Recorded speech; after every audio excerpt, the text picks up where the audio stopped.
Hermes Canciani, da pochi giorni il nuovo presidente della FIGC regionale, allora come sono stati questi primi giorni in questo ruolo che insomma è molto molto importante?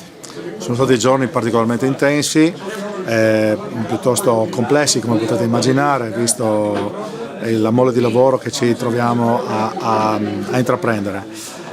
Desidero prima di tutto però all'inizio di questo mio mandato ringraziare il mio predecessore Gianni Toffoletto al quale mi unisce una profonda e vera amicizia e che mi ha dato veramente degli ottimi consigli e degli ottimi suggerimenti per quanto sarà il mio prossimo mandato.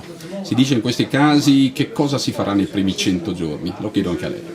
Giusto, noi infatti parafrasando, non so se bene o male quello che è la politica, faremo il primo step ai nostri primi 100 giorni, oggi praticamente a Palmanova verrà finalmente installato il pannello di inizio lavori che saranno previsti all'inizio del gennaio 2017 per andare a una conclusione piuttosto rapida per prevedere il trasferimento della sede regionale in quella di Palmanova.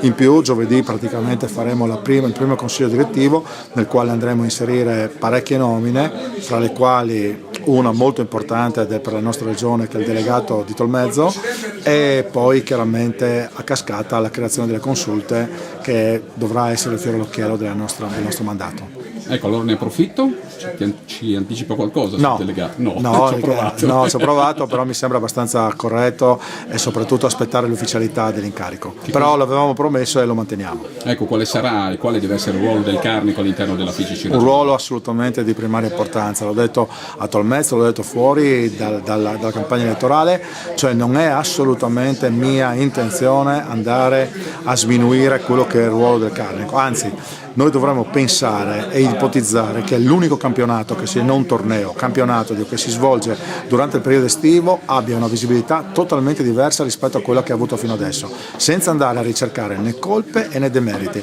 però dobbiamo pensare che questo deve essere il nostro fiore all'occhiello.